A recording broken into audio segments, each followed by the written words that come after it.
The Nintendo Switch has been out for almost 3 full years now, which is absolutely mind-blowing to me. After a pretty rough start to the 2010s with the Wii U, Nintendo has slowly regained its place at the forefront of the video game industry thanks to this bad boy. Over the most recent financial year, the console sold over 17 million units, which is more than the Wii U sold in its entire lifetime. Thanks to some pretty sharp advertising, some phenomenal titles from their flagship properties, including a genuine phenomenon in Super Smash Bros. Ultimate, and obviously, the hybrid of the console and handheld gaming experiences, the Switch has been nothing but a success story for Nintendo. However, I do think there's actually one more factor that can absolutely make or break a game system. And it's actually not one factor, it's the many small software features that users often take for granted. The Switch is often praised for its great design externally, but I do think there's still some internal features that the console could afford to work on to improve user experience overall. With the console's 3-year anniversary approaching and the recent launch of the somewhat improved Nintendo Lite, though not by much, I do think it's a good time to dig into some basic improvements I think Nintendo should absolutely make. Just to make things a little bit better for this already great console. Let's start off this list with a really small addition that doesn't require any major overhaul, and it's more so just a small addition that would be fun. It's not essential by any means. Anyway, remember how the 3DS had all those cool themes you could get? They provided a custom background for the home menu, they took up both screens, they changed the color of folders, and they often had custom background music and sounds. And damn it, they were cute! They gave plenty of personality to the system and they really made it feel like your own. It's not even like I spent a huge amount of time on the home screen, but every time I popped in a new game or reorganized my downloaded software, it was really nice to see my own little theme that I picked out. It just oozed that sense of fun and classic Nintendo charm. Now let's fast forward to the Switch and... I guess there's at least black and white? Sure, this is lowest on the video's list because admittedly, it's not all that big of a deal, and the 2 default themes aren't ugly, but I wouldn't even mind paying for some nice themes. Heck, I'm sure Nintendo would be fine taking my money too. They could just make some backgrounds for the home screen, and think of all the possibilities. The Switch home menu is long and scrolly, so you could have a panoramic shot of Hyrule from Breath of the Wild, New Donk City from Super Mario Odyssey, the Wild Area from Sword and Shield, a battlefield from Splatoon 2, even throw in a few retro ones in there, or stuff from older games like Super Mario Galaxy. People would eat that up. I think that would be a pretty neat idea.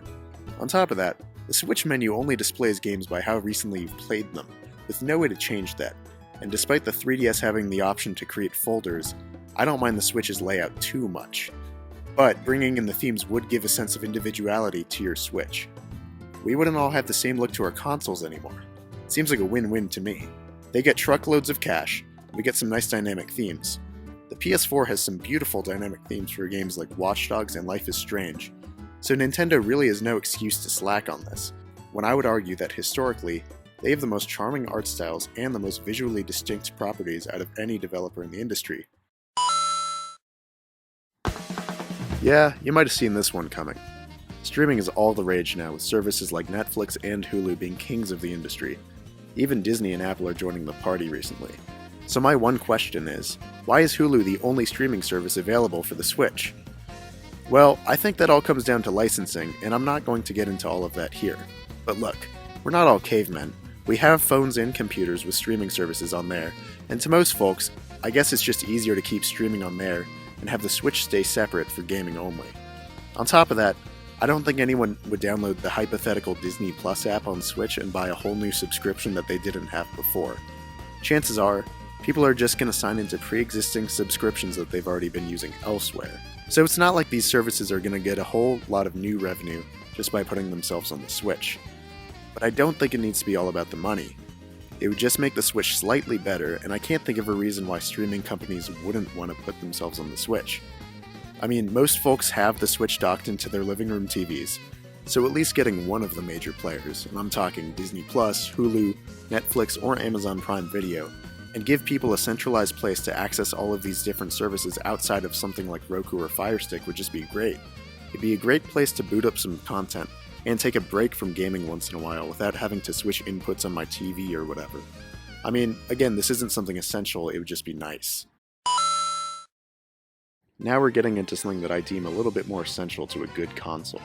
Since day one, Nintendo has gotten plenty of flack for being behind the curve in online communications, especially when Microsoft and Sony have been implementing great voice chat features into their consoles for years now.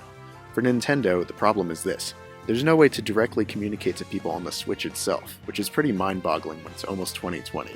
Sure, I guess you could download the abysmally barren Nintendo Switch Online app, which is the second most embarrassing app to have on your phone after TikTok.